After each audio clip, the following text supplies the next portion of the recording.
Marijuana has both been made legal in several states, but is still illegal according to the federal government, which is honestly kind of weird. So, let's explore it. Cue new theme song!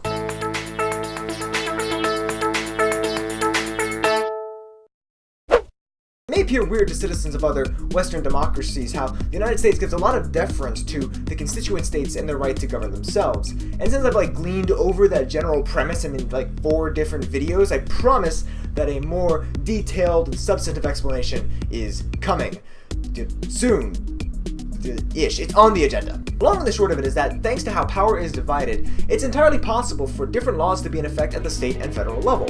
The states are allowed to do their thing, and the federal government is effectively allowed to do its own. And over the last decade or so, there have been a number of state-level elections regarding marijuana legalization, such that the individuals within those states have determined that they want pot to be legal.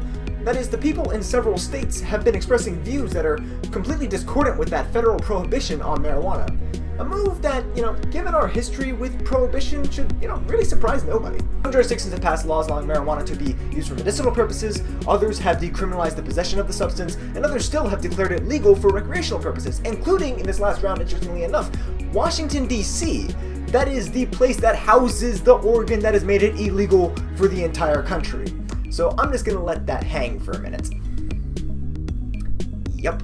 With all of these rules, it's pretty difficult to keep track of the drug's legalization status. So I've made a map, updated as of early 2017, that demonstrates where marijuana is legal in the United States. Yeah, that's not a mistake. And no, for the optimistic, the fact that the whole country is all one color does not mean that it's been legalized everywhere. There are a number of states with laws indicating favor towards various degrees of licitness, but there are not any states or municipalities within the United States where marijuana is legal to consume. Technically. I'm not trying to facilitate some revival of the late 90s DARE program, right? I get that this assertion is surprising given the fact that everyone sort of takes these laws to be a given. But it's a little more complicated than your typical states' rights issue. Mainly because it isn't actually one.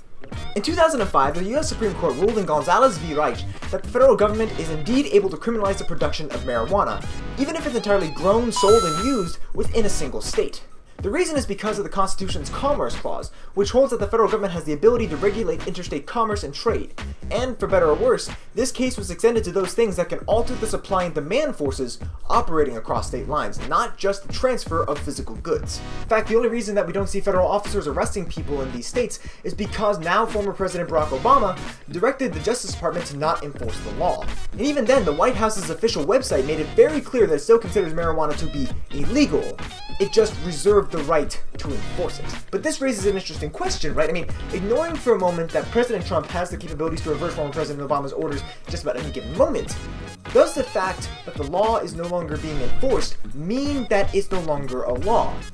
Does enforcement mean legality? The answer to this question is not as simple as one would think. It actually represents a pretty significant philosophical schism in how people define law and liberty, and I'm now just realizing that I'm taking a video about pot as an opportunity to discuss philosophy.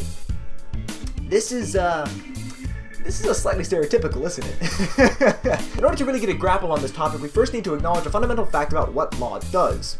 According to a number of political philosophers, humans started out in a state of absolute freedom.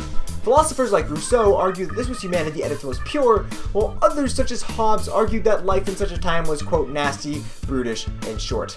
A real fun guy to have at parties, I'm sure, but the founders largely agreed with him, and unfortunately there could only be one predominant legal conception. So the state comes in and maintains order. In so doing, it effectively asserts itself as the only entity allowed to systematically infringe upon the rights of others. It's called the state's monopoly on violence, and or force depending on where you read it. Laws are things that restrict freedom, that force us to not do things we otherwise might want to do, and to do things that we might otherwise not want to. Right? And we do this all under the threat of the state using its force to punish us. We are considered free then, when we can do something and violence is not a repercussion of it. So under this perspective, the federal government's law against marijuana isn't really a law in these states at all, because it's been years since there's been any effective enforcement. Yeah, it's technically written in statute, but philosophically speaking, it's nothing more serious than someone asking you, quote, could you just do this thing for me pretty please with a cherry on top? To which you can always, just reply, no. That that's not the only conception of liberty in the game. Around the same time that Hobbes was philosophizing, there was another group that we call Neo-Roman philosophers, who had a different take on what constituted liberty. To them, freedom didn't just mean the state pinky promising to, not do anything to you if it so chose.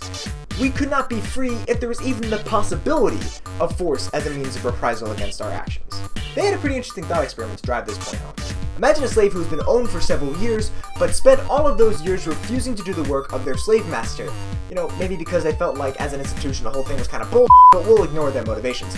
They didn't do any of the work, and the quote-unquote owner never actually exerted any force to compel them to listen. Does this mean that the slave is actually free? The obvious and intuitive answer is no, right? I mean, just because you're a slave with some select liberties doesn't mean you're no longer a slave. And admittedly, this has some pretty clear implications for anarchists and stuff like that, but we're just gonna sweep that under the rug for now, deal with that in a different video. But the point is that just because you have freedoms doesn't necessarily mean you're free. So even though the states have been passing these laws and the government hasn't been enforcing its own edicts, doesn't necessarily mean that marijuana is legal.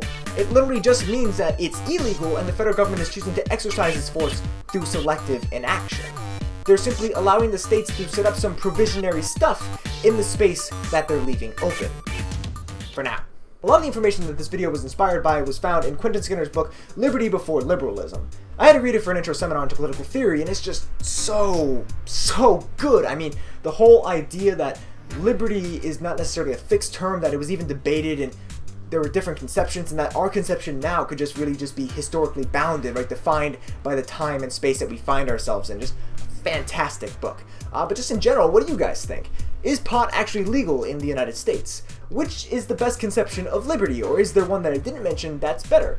And on a personal note, what did you guys think of the new intro? I mean, this took a little bit of time to conceptualize and to execute, and I hope you guys like it, but yeah, did you like it? Let me know. Let me know down in the comments. I look forward to reading all of them and answering a few of them in the next office hours. This week on the blog, a look at how purple the United States was in the last presidential election. Spoiler alert, still pretty purple, although slightly less purple than we were a few years ago. Link for that will be somewhere up here, not sure where the card's going to end up, and down in the doobly-doo, as well as all the other sources for stuff that we talked about in the video. I hope that if you enjoyed this video, that you'll consider liking it and subscribing to the channel for more social science content. As always, thanks for watching, and I'll see you next time.